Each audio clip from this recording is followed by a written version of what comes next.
Hello guys, how are you? I hope you all doing good. और good होना भी चाहिए क्योंकि गनी बेल की ये सीरीज जो मैं एक्सप्लेन करने वाली हूँ एपिसोड वाइज सीजन 2। पर इस वीडियो में आगे बढ़ने से पहले हेलो वेलकम, मैं हूं डॉली, मैं आपका स्वागत करती हूँ मेरी चैनल बिंदास बंदी बोल पे। और अगर आप न्यू है मेरे चैनल पे तो वीडियो को लाइक करके सब्सक्राइब करना बिल्कुल ना भूलें।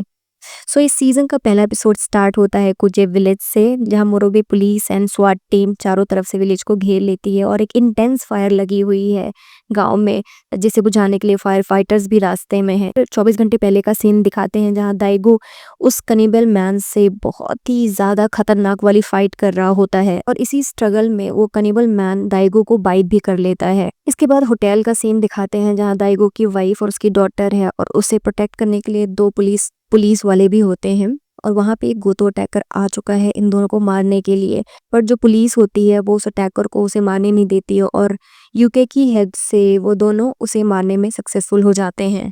इधर पूरी स्क्वाड टीम दाइगो की हेल्प करने के लिए निकल चुकी है और पुलिस स्टेशन में पीछे सिर्फ चीफ और हेड बच जाते हैं, जहां चीफ को डाउट है हेड पे कि उसने जानबूझ के दाइगो को अकेले वहां भेजा। वो उससे पूछता है कि इसके पीछे तुम्हारा क्या रीजन है, तुमने उसे जानबूझ के क्यों भेजा वहां अकेले। तो काने मारू उसे क्लियर करते हुए बोलता है कि ऐसा कुछ नहीं है और बस वो कुछ बताने वाला ही होता है कि तभी कुजे विलेज का मेयर कियोशी वहां आ जाता है। वही कानो सुमिरे वापस से कुजे आ चुकी है और वो केसुके के लिए एक वॉइस मैसेज छोड़ती है कि वो उसी सीक्रेट हाइड आउट पे जा रही है जहाँ ये दोनों मिला करते थे। वही केसुके यूसुके से पूछता है कि क्या वो इन सब चीजों में इन्वॉल्व अगर है तो वो उसे बता दे, क्योंकि दाइगो को कैसे पता चला कि लाइफ स्टॉक उसी माइन में है। बट यूसुके उसे क्लियर करते हुए बोलता है कि उसने दाइगो को कुछ नहीं बताया। और फिर वो अपने भाई से ये भी जानने की कोशिश करता है कि क्या सच में वो जिन की आइडियोलॉजी में बिलीव करता है, लाइक जो गोतो नहीं है वो सारे के सारे लाइफ स्टॉक है।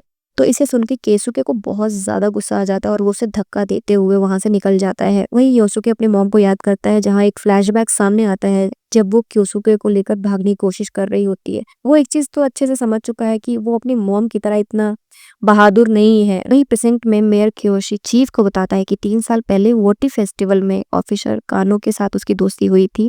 फिर उसी समय स्क्वाड टीम का माइन से एक सैटेलाइट मैसेज आता है कि वहां पे बच्चे नहीं हैं और यहाँ पे स्ट्रगल के कुछ मतलब कुछ सीन्स हैं, लाइक इससे पता चल रहा है कि कुछ देर पहले ही यहाँ पे बहुत ज्यादा स्ट्रगल हुई है। वहाँ पे कुछ खून के छिट्टे, कुछ खून के धब्बे भी पड़े होते हैं कि हो सकता है कि वो दाइगो के हों। तब ये सुन के चीफ पूरी टीम को वापस आने के लिए बोलते हैं। फिर क्योसी अपनी कहानी को फिर से कंटिन्यू करता है और वो गोतोस को किसी भी हालत में बस खत्म करना चाहता है। वो बताता है कि तीसरा सैटेलाइट फोन उसी का है। वो बताता है कि दाइगो से पहले जो ऑफिसर आया था यहाँ पे कानो, वो उसके संपर्क में था और लगातार वो बच्चों को ढूंढ रहा था। वहीं मेयर भी उसके इस मिशन में साथ था, वो उसका साथ देना चाहता था और गोतो फैमिली का पूरा पर्दाफाश करना चाहता था। और एक दिन जब वो दोनों डिसाइड करते हैं कि वो उन बच्चों को बचा के रहेंगे, वो उन लाइफ स्टॉक को बचा के रहेंगे, और उसी दिन कानू की मौत हो जाती है। मेयर को पता होता है कि कानू की मौत हो गई, लेकिन फिर भी वो किसी को इन्फॉर्म नहीं करता है। इसलिए चीफ और हेड बहुत ज्यादा गुस्सा होते हैं कि तुमने हमें ये सब चीजें पहले क्यों नहीं बताई, इतना लेट क्यों कर दिया, चीजों को इतना ज्यादा कॉम्प्लेक्स करने की क्या जरूरत थी, पहले बताते तो शायद कुछ। तब इस पे वो उन्हें रोकते हुए बताता है कि तुम ये मत सोचो कि तुम गोतो फैमिली से बहुत ज़्यादा स्ट्रॉन्ग हो, उन्हें अंडरस्टिमेट करना सही बात नहीं है। वो बहुत बड़ी है और बहुत ज़्यादा पावरफुल है। वहीं सुमिरे को साबू कुगे पुलिस स्टेशन से बाहर निकलते हुए देखता है तो वो किसी को फ़ोन मिला के उसके लोकेशन के बारे में बताता है कि सुमिरे यहाँ आ चुकी है। फिर जंगल का सीन दिखाते हैं जहाँ दाइगो नॉन स्टॉप भाग रहा होता है उस कनिबल मैन से बचने के लिए, लेकिन वो कितनी भी स्पीड कहीं भी भागे वो उसे बार बार ढूंढ लेता है क्योंकि उसके हाथ से लगातार खून टपक रहा होता है। फिर वो लास्ट चीज ट्राई करता है, एक पेड़ पे चढ़ जाता है और अपनी जैकेट को नीचे ही छोड़ देता है। जब वो कनिबल मैन आता है और उस जैकेट को पकड़ता है तो वो ऊपर से कूद के उसके ऊपर अटैक करता है और पत्थर से उसके सर पे अटैक करता है। लेकिन पता नहीं कैसा है ये कनिबल मैन इतना स्ट्रॉन्ग, इतना पावरफुल, जैसे कोई जानवर हो। वो इतना ज्यादा मार खाने के बाद भी और पत्थर से मार खाने के बाद भी उसको कुछ होता ही नहीं है। फिर दाइगो खुद को बचाने के लिए उससे थोड़ा सा पीछे हटता है। जैसे वो पीछे हटता है उसका पैर फिसल जाता है और पहाड़ी से नीचे गिर जाता है। कुछ एक्स्ट्रा सीन में दिखाते हैं जहाँ जब पहाड़ी से दाइगो गिरता है तो उसे मंदिर का पुजारी बचा लेता है और वो उसे वहीं लेके जाता है जहाँ पे बच्चों को सैक्रिफाइस किया जाता है। दाइगो की आंख खुलती है और चारों तरफ देखता है तो वहाँ पे सिर का सिर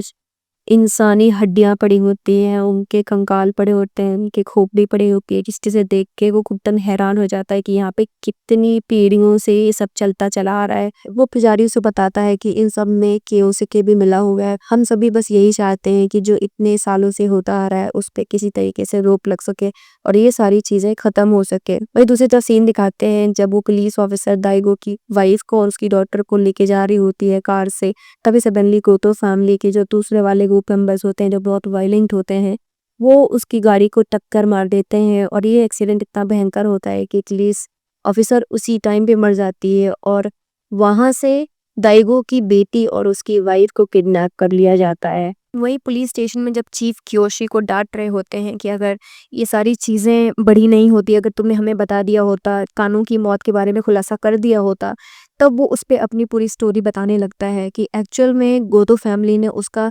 इस्तेमाल किया है अपने वंश को आगे बढ़ाने के लिए और वो एक बहुत बड़ा सीक्रेट उन दोनों को बताता है कि उसके बेटे उसके नहीं हैं, एक्चुअल में वो उसी कनीबल के बच्चे हैं और उसे इस फैमिली से नफरत हो चुकी है जो अभी भी जिनकी आइडियोलॉजी को फॉलो कर रहे हैं। भले ही वो मर चुकी है लेकिन फॉलो वो उन्हें अभी भी कर रहे हैं। जब केसुके सुमिरे का वॉइस मैसेज सुनता है तभी उसके सामने एक इल्यूजन आता है उसकी दादी का, जिन का, जहाँ वो उससे बोल रही होती है कि सुमिरे को बच्चा पैदा करने दो। इसके बाद वो वहां पहुंचता है जहाँ बहुत ज्यादा भीड़ इकट्ठा हुई होती है।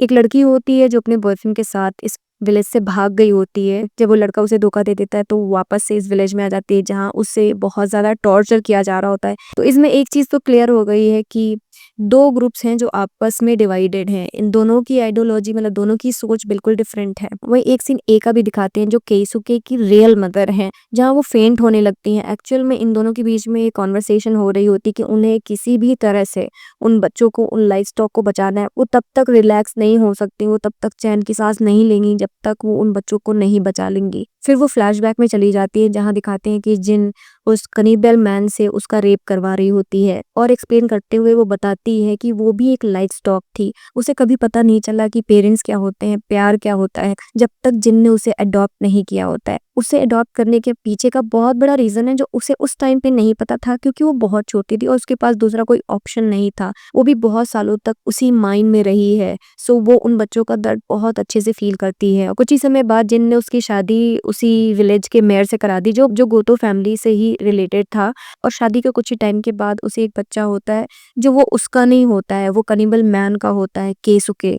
एक्चुअल में जिन ये सारी चीजें सिर्फ और सिर्फ अपने वंश को आगे बढ़ाने के लिए कर रही होती है। जो साइको मैन होता है, जो जानवर जैसा कनिबल मैन होता है, उसकी पीढ़ी को आगे बढ़ाने के लिए और अपनी आइडियोलॉजी को, अपनी साइकोनेस को आगे बढ़ाने के लिए सब चीजें कर रही होती है। जब मेयर और ए का बच्चा होता है केसुके, तब जब लोग उसे रिस्पेक्ट देने लगते हैं, उसकी फैमिली को रिस्पेक्ट देने लगते हैं, तो उन्हें भी अच्छा लगने लगता है। और यहाँ पे सीजन 2 का एपिसोड 1 एंड हो जाता है। सीजन 1 की एंडिंग जो बहुत ही ज्यादा अनक्लियर थी और कंप्लीट नहीं थी कह सकते हैं, तो इस सीजन की स्टार्टिंग इन्होंने जहाँ पे सीजन 1 की एंडिंग की थी वहीं से स्टार्ट किया। तो हर एक कैरेक्टर्स को बहुत ही नीटली निट किया गया है। बिल्कुल फील ही नहीं होता है कि इतना ज़्यादा 2 साल का गैप हो गया है इस सीरीज़ में। फिलहाल मैं इसके एपिसोड्स को बहुत ज़्यादा एंजॉय कर रही हूँ। आपने कितना किया और कितना एक्साइटेड हो इसके एपिसोड 2 के लिए मुझे ज़रूर बताओ मेरे कमेंट सेक्शन में लिख के। That's all for today now. मिलते हैं नेक्स्ट वीडियो में, तब तक के लिए take care of yourself and keep watching me. Bye bye.